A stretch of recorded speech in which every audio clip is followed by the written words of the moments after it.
Robert Greenway. He joins me now. Robert, thanks for being with us here. I know you've been following this all day. I guess my first question to you is, we're almost 24 hours removed from this. We've been talking to people, they've told us it's not over by any means. So when the sun comes up, which it's going to do in a couple hours, what's next? So it's a great question. So this is Israel's 9/11. That's been a characterization you've heard throughout the day, but it's very accurate. Percentage of population involved. And oh, by the way, we're not observers in this, we're participants. There are 200,000 American citizens in Israel. I would be shocked if among the wounded and among those killed, there weren't American citizens or dual citizens. But in terms of what is next, you can expect Israel to execute a rather well-coordinated and prepared for set-piece military operation into Gaza itself to accomplish what Prime Minister Netanyahu directed, which was the destruction of Hamas as a functioning military terrorist organization in Gaza City.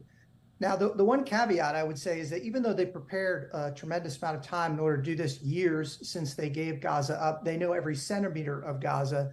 There is, of course, the obvious fact that this attack occurred with a great degree of surprise, not unlike the Yom Kippur War, whose 50th anniversary we just celebrated.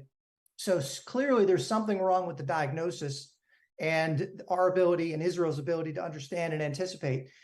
So notwithstanding that potential deficiency, they're going to execute something they prepared for. That is going to be brutal. It is going to take a significant amount of time to do. And there's going to be a tremendous amount of visibility on this because everyone is a phone, everyone is connected, and this will play out in real time as it has today. And that is when the test and resolve of the United States and Israel's partners is really going to be brought to bear. And we'll all have to support Israel as they go through and execute the inevitable. Now, the real question there is whether this can be contained to Gaza City itself. Right. The challenge is that Hezbollah in Lebanon will be tempted and directed perhaps by Tehran, as Hamas undoubtedly was, to initiate operations. But it doesn't stop there. It could also be Quds Force attacks from Syria, Iraq, and Yemen. And there are a range of terrorist infrastructure around the world that could be brought to play. So this could become regional. This could become global if we don't manage it correctly. Okay. I want to put up this tweet here. Secretary of State Antony Blinken, he's been on the phone with all of his kind of foreign counterparts there in the Middle East today. He spoke with Palestinian Authority President Abbas to discuss the terrorist attacks against Israel. I urge that all leaders in the region must condemn these appalling acts of terrorism, he says in that tweet there. Where is the Palestinian Authority in all of this? I mean, where is Mahmoud Abbas? I mean, he can't necessarily call off Hamas here, but I was thinking, and a lot of people have made the argument that the two-state solution for this conflict has been dead for some time. I think it is quite buried in the ground now. Wouldn't you agree? Well, I would, and the fact of the matter is there's no one with whom Israel can negotiate. Certainly not Hamas. What they are, who they are, and what they do has been, I think, on full display today for those that weren't familiar. And Abbas certainly is not control, and he hasn't been for a long time, serving now, 16 years of his first 4-year term. So you don't have a legitimate partner to negotiate with. At some point they may, but it's not today. I don't know that the calls to the Palestinian Authority do a lot of good. But I do think that it's going to be important to ensure the conflict doesn't escalate. So that has to be managed. And the United States is the one to do it. But let's be honest, the United States has sort of allowed and dismantled deterrence fundamentally in the region, and for Israel specifically since it came into office. And that's got to change. We cannot indulge Iran, the proud corporate sponsorship for Hamas, which is a wholly owned subsidiary of Tehran. We can't allow them access to resources. We can't transfer them additional resources. And we can't give them diplomatic cover. And no one in the region or anywhere could be more pro-Israel than the United States. And this has been the problem, I think, since 2021. And we're seeing these assumptions now crash, and these internal contradictions and their policy approach are now starting to cave in. Okay, so I just want to make sure we got some of these pictures, and you can hear the shelling, the strikes. You can see the Iron Dome system there over Gaza City. I want to talk as well. There's what I'm terming today the $6 billion question, because you've heard from a lot of especially Republican critics of the Biden administration who did not, want to see that prisoner swap deal take place with those 5 Iranian Americans who are now on U.S. soil. They opposed it quite greatly because of the fact that $6 billion of Iran's money was unfrozen, I believe, in a South Korean bank account. It's now in a Qatari bank account. And so many are saying that $6 billion, well, that was used to fund this most recent attack and incursion there. I want to put this tweet up here, sir. This is Adrienne Watson. She's the spokesperson for the National Security Council. She says this: I can't comment on 2024 because of the Hatch Act, but I can clarify the facts.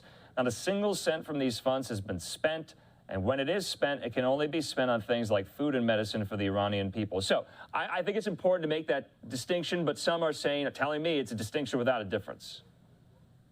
It is, and it's also a strange thing to tweet on the United States when your partners incurred one of the most, if not the deadliest, attack in its history.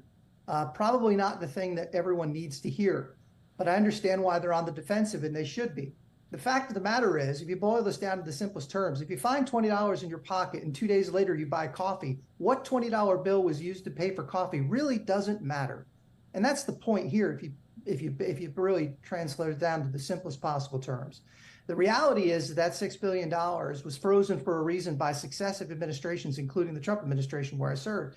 And it had to be transferred out of South Korean banks because they weren't willing to accept the risk that would end up in terrorist hands, which it almost certainly was. So it went through Switzerland and now sits in Qatar. Whether or not, and I don't know that we know because we pulled our treasury attaché out of Doha just a few months ago, so we really can't discern with a great deal of certainty. But either way, Iran knew that it was getting $6 billion. But here's what's even more important, is that since the administration came in, they have been allowing Iran to export oil at record values to China for tremendous profit. And let me be specific. When we left office in January 21, Iran had $6 billion of accessible foreign exchange reserves left to them. And for context, that's the same amount that Haiti had. Now, you fast forward, they're somewhere north of $70 billion accessible foreign exchange. They're selling, when we left office, less than 400,000 barrels a day at about $55 a barrel, which was the market value when President Trump was in the office. Now you fast forward, they're selling 3.2 million barrels a day at about $85 a barrel is the going rate. Now that windfall of about $40+ billion since 21 is now completely accessible to Tehran, the world's largest state sponsor of terrorism. So anyone who argues that the $6 billion in Doha is not providing material dividend to the Iranian people, I think has missed the plot. All right, and we are getting to some more information, more news. And to your point about the Qataris, some are tweeting, Eli Lake, who writes for Bloomberg, is tweeting this: the Qataris should be given an ultimatum. Expel Hamas leaders from Doha or Israel will do it for you. Also, we're learning that Blinken did speak with the Qatari Prime Minister as well. I'm just reading his Twitter account. So to your point about regional spillovers, and we were somewhat on the precipice, the U.S. was in kind of brokering this Israeli-Saudi normalization deal. That also seems to be off the table, doesn't it? Well, it does, and I think we could debate how close they were. Okay. You Sure. may recall that we didn't discuss the Abraham Accords before they were concluded for good reason. I know that they had every incentive to say so, but the reality is that Congress was going to have a substantial say in enrichment and transfer of arms sales in any agreement that was substantive in nature between the United States and Saudi Arabia on security guarantees, and that was that requires a great deal of work that had not yet been conducted. Now, I think they were on the path, and they should have been since the accords were concluded. Certainly, we discussed it with them before we left office, and certainly I would argue that this attack in some way was motivated by a desire to thwart that entirely and destroy Israel's relationship with its neighbors. But to your point on how much support and how much this could escalate, Qatar has, by I think, motivated by a number of different factors, including successive U.S. administrations, to maintain a presence for Hamas so that negotiations could occur, and also with the Taliban, who established an office in Doha almost 10 years ago and maintains one there. Right. I've never thought it was a beneficial thing to do for the U.S. or for Qatar, to be quite honest, and I don't think it's sustainable now. Whether or not we approach them and state, as we did to Pakistan and others, that you could no longer harbor al-Qaeda after 9/11, I think we're in the same situation. And so I see Eli's point. I don't know that this administration is likely to pursue it, but I think we ought to. Okay. I want to talk about the U.S. role, because to your point, I mean, what if U.S. citizens, dual citizens, Israeli Americans are among some of the fatalities and casualties here? Does that change the nature of our response? Well, look, it is a sign, one, of the nature of the closeness between the two countries. The fact that we have 200,000 American citizens in Israel reflects this proximity. The relationship between our two countries is unique. I think absolutely it should. When American blood is spilled, we have a responsibility. We have a responsibility to Israel for all kinds of reasons, but I think that makes it even more poignant and more critical for us to assume the proper role and support to the maximum extent possible in this situation. And if we don't, it's going to become a lot more costly for us in the longer term. So I think it absolutely does make a great difference.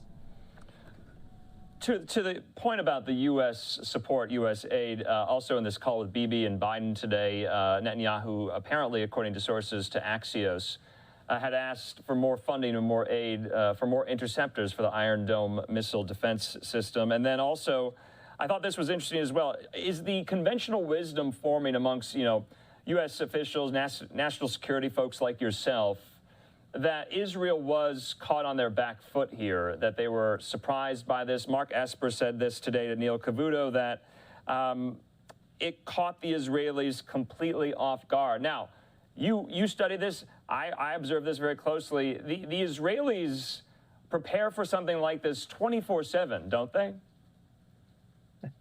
They do. And that's what makes this all the more startling. And there are a couple of reasons you can get to it. And one, there's merit, I think, in discussing this to a certain extent, because it does impact what happens next. But at the same time, I think it's most important to focus on what Israel has to do and how we can support them. But you're right in that this is their backyard, for which they have been recognized as being dominant in it. And look, I think there are three possible reasons this occurred. The first is that the information was present, but it was misinterpreted or it was dismissed. It happens. There's a bias. Sometimes people fail even when the information doesn't. There are plenty of examples of this. The second is that the information itself wasn't available to begin with, that for whatever reason, Hamas and their masters in Tehran were able to obscure and prevent detection of a very complex orchestrated event that doubtless took months at a minimum in order to orchestrate.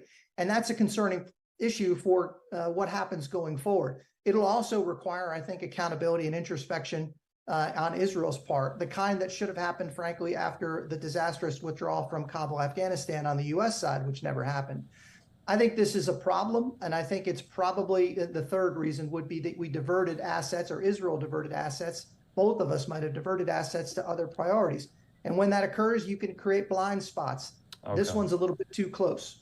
Okay. I just want to take the 30,000-foot view here. I know we're still so early on in this, but on the global stage, what's happening? We got the war in Ukraine going on. We have tensions with China going on, and then now this. They're all interconnected in some way, are they not? They absolutely are. At a minimum, it's weakness breeds aggression. And what we're seeing is the exploitation of it. Since the withdrawal from Afghanistan, not coincidentally, Putin 6 months later invades Ukraine for the second time. The first time he did it was when Biden was vice president under Obama, when he failed to enforce the Syrian red lines. And 6 months later, he invaded Ukraine. And I think China and others are looking at this and determining whether or not this is an opportune moment for them to seize the opportunity and exploit it for their advantage. And so there's no question that this is not coincidental. There's also economic motivations and factors included in all this that I think connect the parties.